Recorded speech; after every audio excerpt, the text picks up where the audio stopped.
So friends, here's something for you today.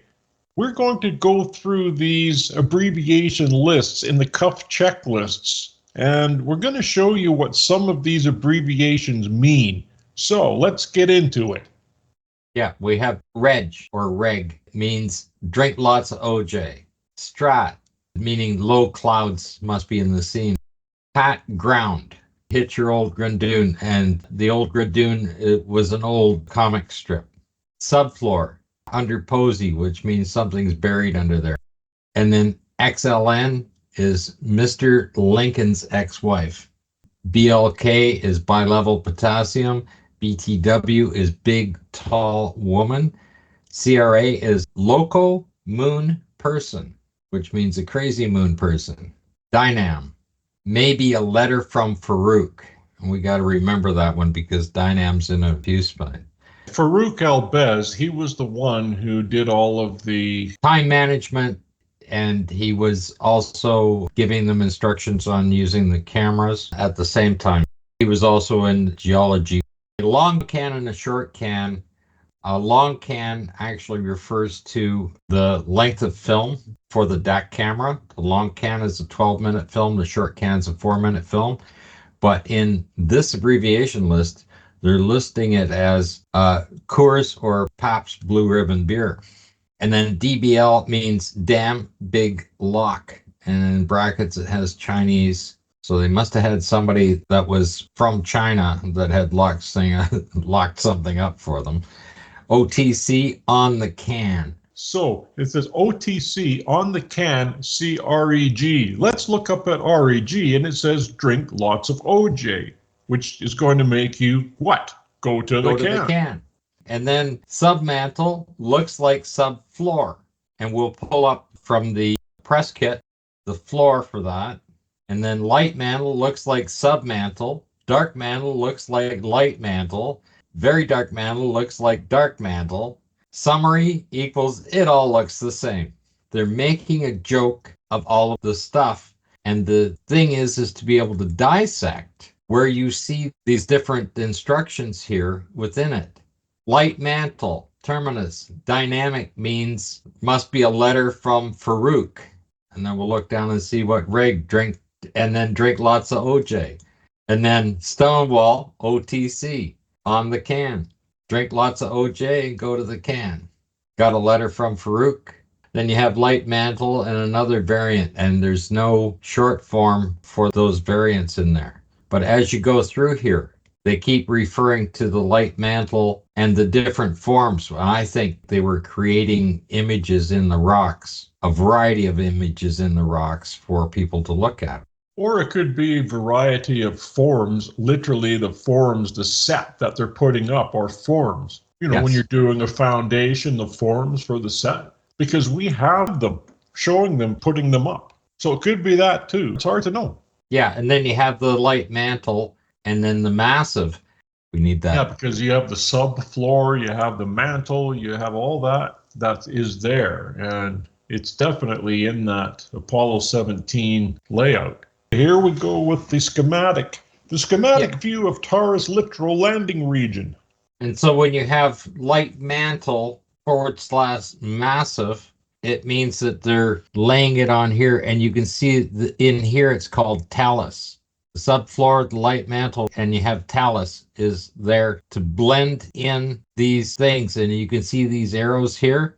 It's so that they can move these around. These are the background sets on here to move them around. They can be up and down there. You can see they're up and down here and moved in. And this is an exaggeration of 2.5 times the actual height that they were going to build.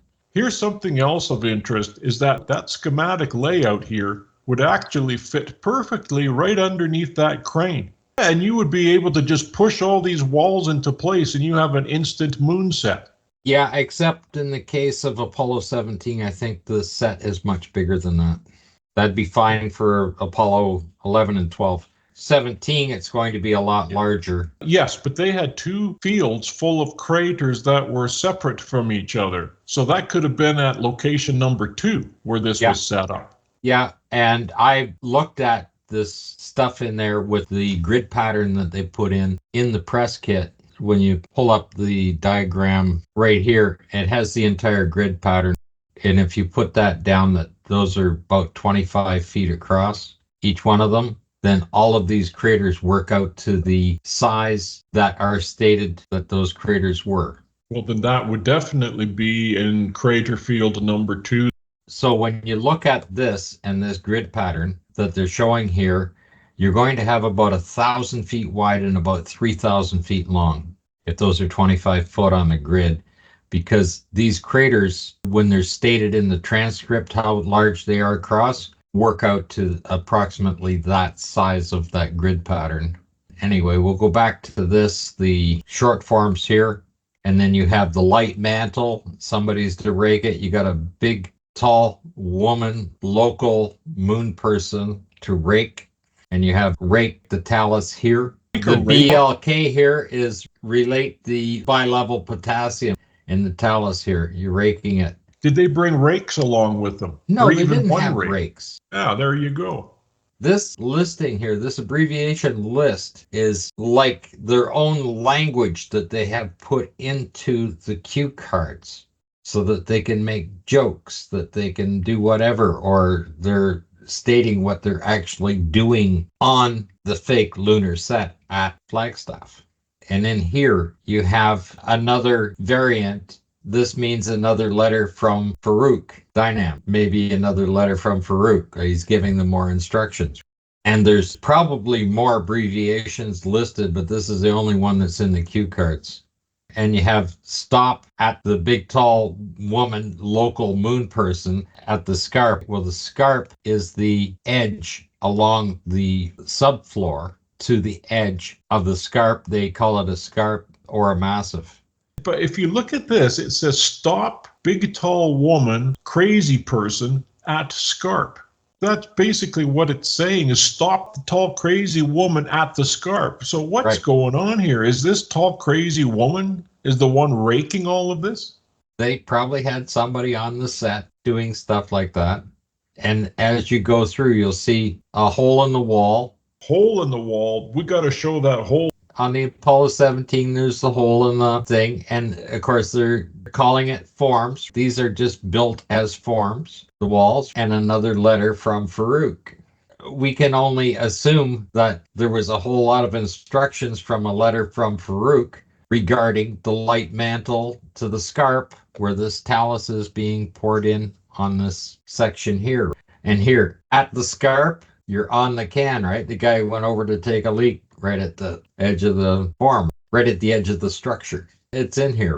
And then DBL, damn big lock. So they've got the beer locked up near the scarp. And then this guy must have split. He's on the can. By the submantle. Yeah. What I would like to mention is that there's a few subscribers that are having a little bit of difficulty with that beer can that Scott found. Well, here are the beer cans right here in the cue cards. Pabst and Coors. The Pabst label looks very close to like what a Labatt's Blue is. I mean, I could be mistaken as to the exact label that's on that can.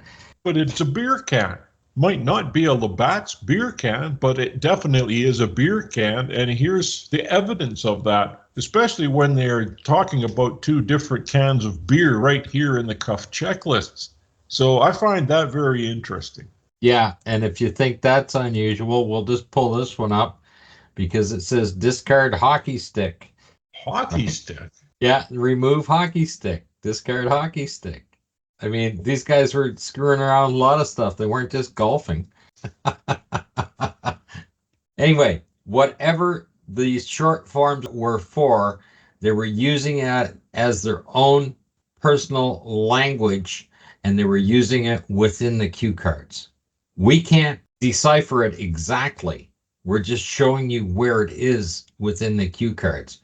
You can decide what kind of a conversation they were having to put all of this in. This was Lincoln's ex-wife, XNL. They've actually put Lincoln in here, and they don't have a crater named Lincoln. It's interesting how they have Shorty, then wall, floor, construct, and then Lincoln, they have scarp and forms. when you come into here, Shorty Crater is in here somewhere. In Apollo 17, they land at Shorty Crater. I don't see it listed here, but you see it even says Scarp there. There's the North Massif, South Massif. There's the Scarp. That's where they were throwing all that talus into. Yeah, okay, that makes sense, yeah. But Shorty Crater is one of these. It's not actually listed here, but Shorty Crater is the one where we found, of course, the Corvette. That's Shorty Crater. But you can see they're referring to the walls, the floor, and the structure. And of course, there's the subfloor right there, listed subfloor. DM, dark mantle. There's light mantle. And then they're just making a joke. It all looks the same. Submantle looks like subfloor. They all look the same. Light mantle looks like submantle. Dark mantle looks like light mantle. Very dark mantle looks like dark mantle. Summary, it all looks the same. And they're using this in the cue cards to communicate. We can't decipher the whole thing.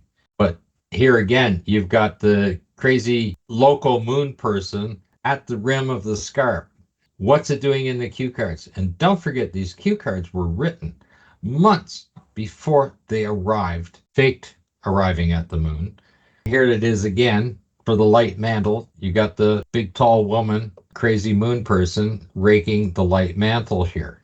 And it's repeated throughout.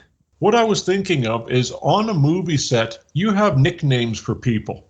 I'm not going to tell you what mine was, but what I could tell you is this, is that you get nicknames for the silly things that you do. And if this person is acting silly while she's doing things, that's the name she's going to get. So I understand that. I get it.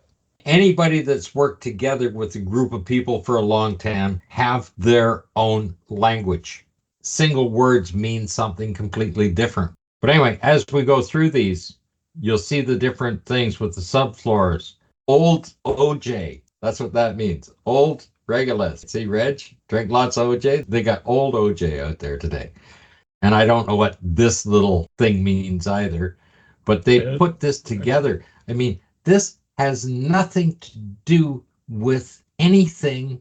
If you needed cue cards to as reminders for the task that you were involved in, or to remind you to check your equipment or your suit or anything else, these cue cards have nothing to do with it. That's why the cartoons are in there. This text has got nothing of that. This is one instruction: take a stereo of Camelot Crater. But they're talking about the stereo photography, aren't they? What's that got to do with them drinking orange juice in those suits? How could you drink orange juice with your helmet on? Well, they claim that that was orange juice that spilled over in Apollo 16, was it? Yeah, well, they had that inside of the LM when it spilled. Right, but they're doing this, drink lots of orange juice when they're out on an EVA. But what about that straw that went into the side of that little... When you open the container and stick the straw in there, how fast is that going to evaporate in a vacuum? Instantly. That section of these cue cards right there have all of these little anomalies here that they have put down, and nobody has ever mentioned them. I don't even know what exhalation is. Elation is a motion of celestial object from one place to another, local motion. But anyway, it's in the middle of the cue cards. That's a real fantastic map you got over here. That's really going to help them out. What we're trying to say is they've got a whole lot of a very private language going on. They've worked together so long. They're making jokes about stuff. None of that should be in the cue cards. Absolutely none of that. Those should be instructions and timelines for them to work under, because that's so-called what they were doing training with Farouk and the rest of them. The cue cards were to give them a timeline, like how much time they had at a certain location. And of course, that's impossible as well, because you have no idea how long it would take to get from one location to another on the lunar surface. Those timelines were laid out at Flagstaff and practiced at Flagstaff for months and months and months. And these guys didn't take it seriously, because that's what you're seeing in the cue cards. They didn't take any of their instructions seriously. The idea or concept of using fake information as opposed to dealing with the truth. The problem with the truth is it's boring. And what I mean by boring is it does not incite your imagination. It doesn't have a concept. It doesn't make your mind work or anything else. So it's so much easier to create a story. Everything can be fake about it. You can add to it continuously. You can continuously add more detail to it over time. And that's what we're seeing with the Apollo missions. You can add to it. You can incite the imagination continuously using just ideas. You don't even have to call them fake. It's just that it's not really happening. The difference between that and the truth is, when it comes to space travel, is long, slow, and boring. Nothing is really happening. Like, they're still using fuel-filled rockets, which have so many limitations.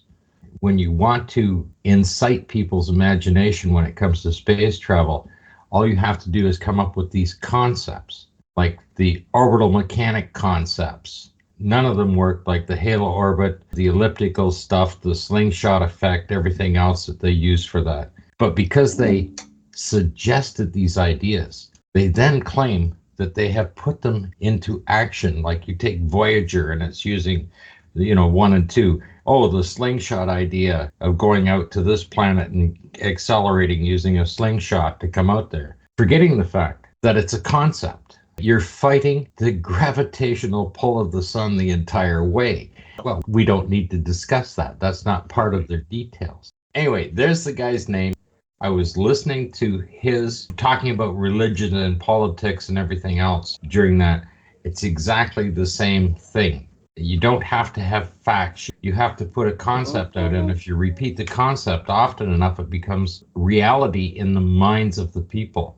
And this is what's happened with the space program. It's incited by one person, JFK, and they kept repeating it, and they were probably honestly making an effort. But the reality is the progress of traveling into space, especially with humans on board, is boring, it's slow, it's complicated, it has all kinds of real problems, and people don't want to listen to that. So any information you put out that triggers their imagination, oh, well, we've got this idea and we're going to do this, and then your mind takes over and it finishes off the entire thing. Your own mind, the imagination, fill in the storyline, the blanks, everything else. And this is what's been happening in the space program the entire length of time. So what we're putting out to a lot of people might be boring because it's the truth. It doesn't have a whole lot of action going on. It's not like an action movie. The truth is not that. The problems are there. And when we find the problems, people don't necessarily want to hear that. They want to hear the fantastic story. They want to hear the next rocket launch. And that's why you get guys like that Conrad guy in there going, oh, look at the Polaris Dawn, he's going to launch again. And oh, it's Starlink, like they just put up another one, new Starlink going up. That's the stuff that they want to hear, because that's the stuff that triggers the imagination. The reality is it hasn't progressed for the last 50 years. Like, Russia put Sputnik up in 57. Well, that's launching a satellite. Well, why is that such news today of somebody launching a satellite? It's because the storyline they put behind it triggers the imagination. The reality is Musk has been doing this for more than 20 years, and he's just managing to launch satellites. I was watching a show yesterday, and what China was doing was they were starting to launch satellites. I believe it was 4 or 5, something like that at a time, because they want to get into competition with Elon Musk's Starlink system. Now, they're claiming that they are going to be able to launch more and more and more. Guess what their goal is? 10,000 satellites. Do you realize how long that's going to take to get those up there? And let's say they put 50 at a time or 100 at a time. That's a lot of launches. I think one guy calculated it to be 500 launches if they only put that many satellites up at a time. But here's the other thing. They want to do this so that they can cover the areas on the Earth that are not covered. Like, for example, you're out in the ocean somewhere, you won't have to use a satellite telephone. You can just use your cell phone. This is what the Chinese have intended on doing. Well, that's what the geosynchronous orbit was all about at 20,000 miles out in the middle of the Van Allen belts. What these guys are putting up are in low Earth orbit. The telecommunications satellites that are up there and the ones for the space network and all the other satellites, those ones up there, they're there because we used to sit up on the roof of Jerry's Pizza Parlor. Are the satellites 20,000 miles out in the middle of the Van Allen belts? No, they're not. Oh, no, not those ones. No. Not those ones, and that's what I'm talking about. You have this ionization that's happening around them. The solar flares are going to take them out, knock them out, everything else. Yeah, but that's why Elon just launched another 2 but launches those are of like satellites. repeaters. The satellites are still being knocked out by those solar storms. In low Earth orbit.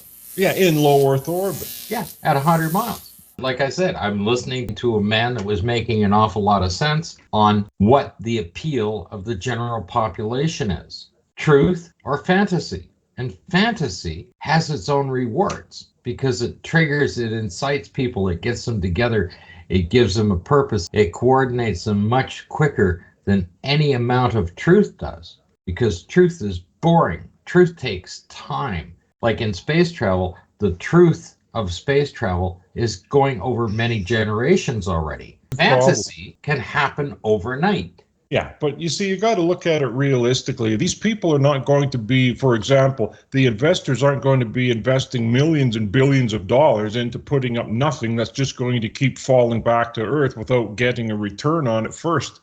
So I believe that's fine and dandy. But the thing I have a problem with is when these guys can't get to the moon and they claim that they've got there 60 years ago or 55 years ago, and they can't even get near it today. Heck, they can't even do a spacewalk. They have to sit there and hold on to rails. That's the problem that I have. All this equipment, I mean, it's 2024. It's about time they finally getting these things to work. They couldn't get them to work in the 60s. Well, we'll wait till the Axion spacesuits come out because they might actually get something that's viable. How many reruns have they had on it? 4 or 5 now? Well, why would they bother making a spacesuit when they already have one? That's right. Just call up Joe Fernandez and order a couple hundred spacesuits from him. He goes into his costume designers at the Hollywood studios and they make them up and away they go because they seem to work now. This is the whole thing because that's what I'm talking about.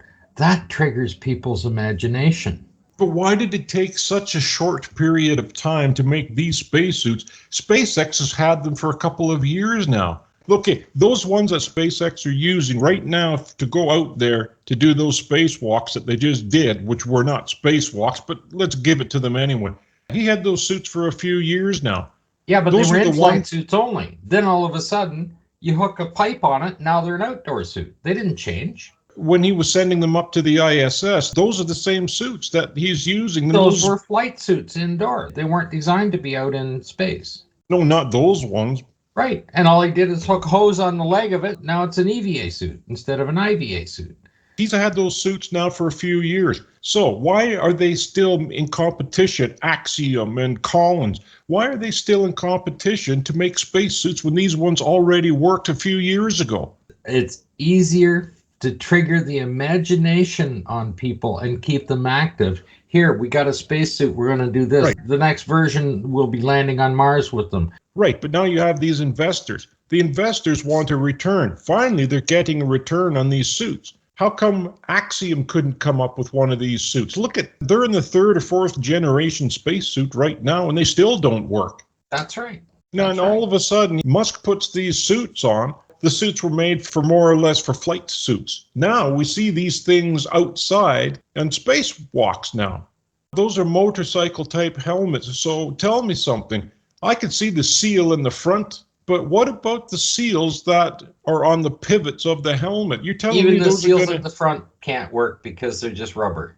Right. You go back to Joyce Deaver, what we see when she was doing those vacuum experiments outside the ISS and in her chamber in the laboratory. Those washers, those rubber seals, washers she was using, they expanded 3 to 4 times what they were before they went in. Then they dried out and cracked. So how is that going to work? And tore 10 to the minus. And not only that, they're working with the best rubber materials and silicone additives and everything else they could put into those rubber products to try and make them hold. And they're still failing. They couldn't even come up with a better material that would resist, that is flexible and stuff like that.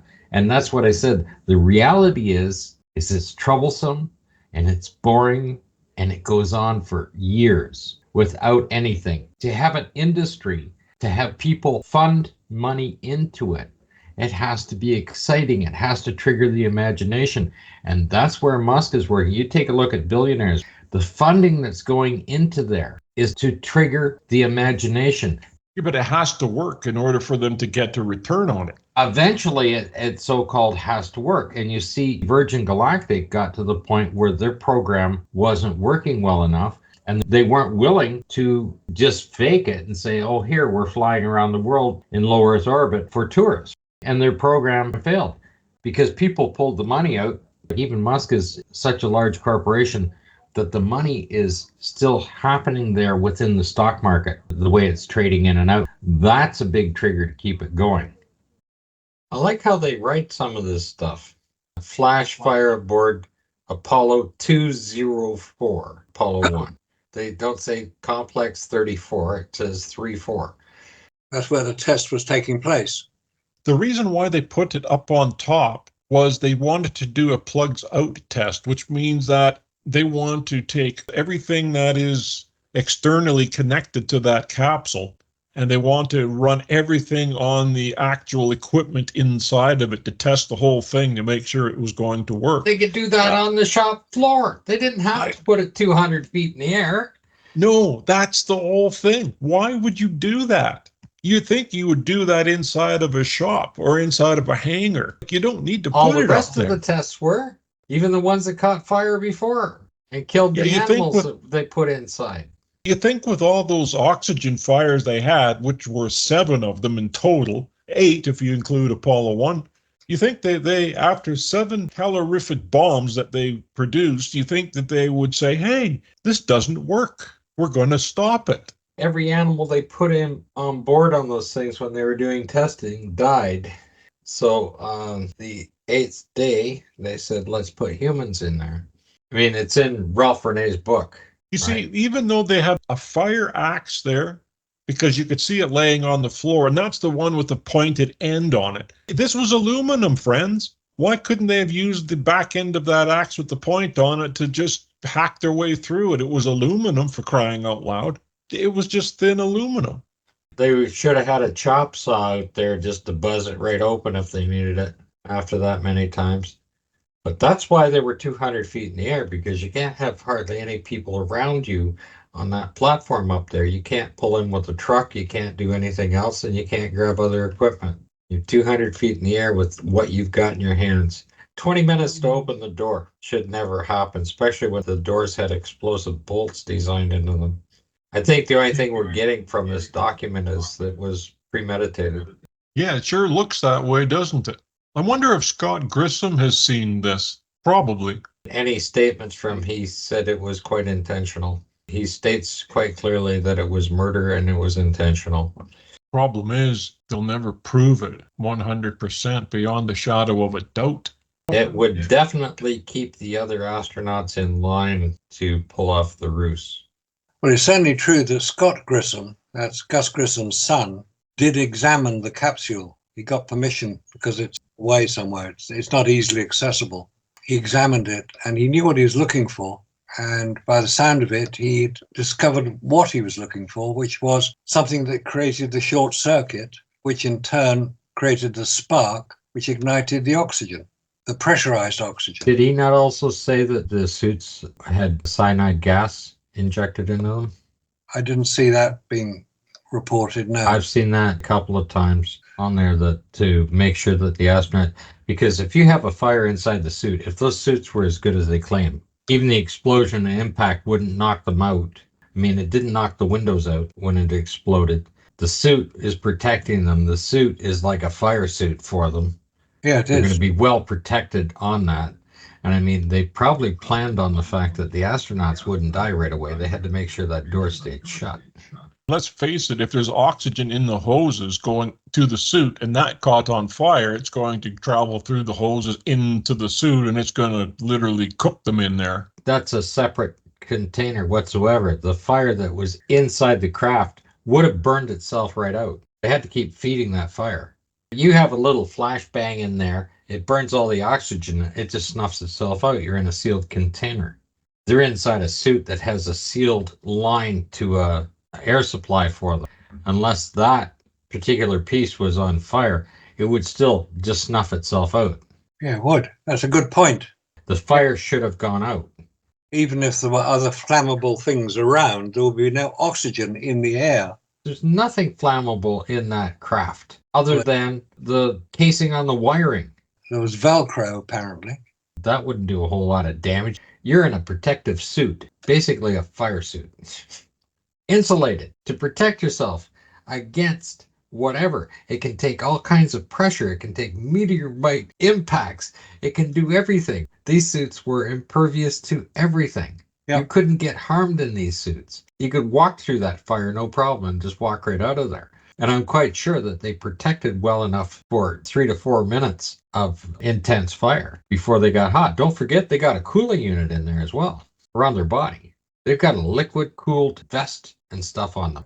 They can run around for 8 hours on the moon at 250-degree temperature on their suits. A little flash fire isn't going to bother them at all. They were counting on the fact that the explosion inside the craft wasn't going to knock them out. One has to wonder who would have given the order that that would have happened, that this accident would be created. Somebody must have decided to do it. Well, if you're sitting there and you're relying on the entire country to pull a mission off to end a Cold War, somebody would decide that if they're going to fake it to try and prove it, if somebody's going to expose that, somebody would shut them down, definitely. They'd go, we need to get rid of these people because we're protecting the country. And there's always somebody that can come up with that kind of logic. It's no different than any military general when he has to decide how many people he's going to go flank the next hill. And he knows that people are going to die. This is the same type of decision. Well, we're doing it for the country, for the American flag. Oh, probably the American flag, yes. The poor old wet American flag. Very wet. I forgot about that. Yeah. Well, I like to put that in there because, man, it's wet. They can argue all they want. They get pissed off at it. I like the fact that they discuss it. Yeah, it's interesting, isn't it? Yeah, there's quite a bit in those documents. Yeah, it is. Looking at the end, there's a long letter at the end, which I haven't read all of it. It looks like it's come from Ramstein, which is the US base in West Germany, or Germany now. The letter addressed to the Security Authorities Rocket Launching Base, Kennedy, Florida. Attention of the security officer. And it's quite a long letter, all to do with the flash fire on board Apollo 1, referring to an article, presumably in Life magazine. Page 100, the picture of the cover of the letter that presumably was received. The place appears to be Ramstein, which is the US Air Force base in what was then West Germany. So it could be somebody who was working in that base and has written this 3-page letter. There's an interesting comment on it right at the beginning.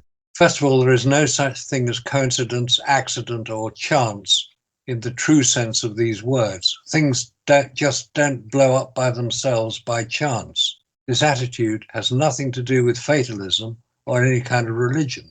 There is a cause for everything, as sure as every action causes a reaction. It's an interesting starting point. What's interesting, though, is that these actually have stamps. Like, these are the proper stamps. They're not made up. No, it's for real. No, these are genuine documents.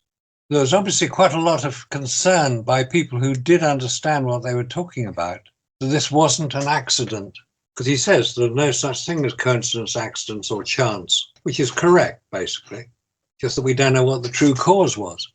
It's not Ramstein, it's Remscheid, West Germany. The name is redacted. It was sent to Kennedy Space Center, Florida. I think it's just a concerned citizen putting his thoughts on paper and sending them to the right place. And it's been included in this because it's to do with Apollo 1. It takes people a while because it's a fairly esoteric subject. Not everybody's interested in it. But if people begin to understand that we discuss so many different aspects of it, not just what happened on Apollo, I mean, it's an interesting area, but it connects with what's going on today. You know, when people begin to realize that Apollo was just the predecessor of Artemis, and Artemis is current, and we're now seeing the problems that Artemis is having, as well as the problems that Elon Musk is having as well. He's an extraordinary guy. You know, he's running not only SpaceX, but he's running Tesla, and he's got, I think, 2 other companies he's doing as well, which are not quite so high profile. But yet he has spare time to answer people's questions. Like, for example, the everyday astronaut. And I mean, look at some of the people, they're just regular YouTubers on his base. It's crazy. And yeah, I don't know where he gets the time either. You know where he gets the energy from? Well, he captured the Eveready bunny, and he's breeding them. Now, why didn't I think of that? It's an interesting comment, this article about the Apollo 13 film. There's a comment in the article about Jeff and Susan, that's the children of James Lovell.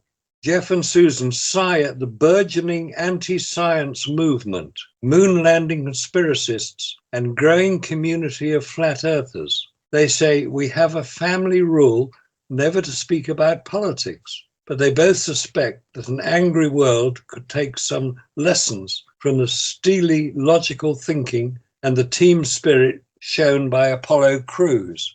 So it's interesting they mention that.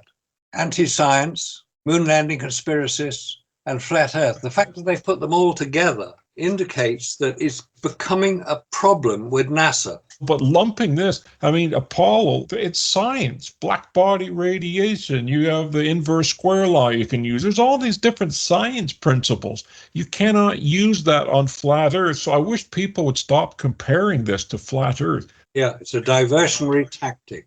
Desperation that NASA have got to the point of using flat Earth. It's sad, really, because it's nothing to do with it. It's nothing to do with Apollo. Flat Earth is nothing to do with Apollo. It's being used politically. It demonstrates the problems that NASA are having, that they have to use that sort of pathetic behavior to try to discredit us because we're becoming rather important. A lot of people are taking up what we're saying. I think the comments that we've seen recently indicate that, and the increased number of subscribers indicate that as well. If people discover us, you know, that we're still here, it might be worth telling people to let others know that they can find us now. Find us now. Find us now. Find us now. Find us now. Find us now.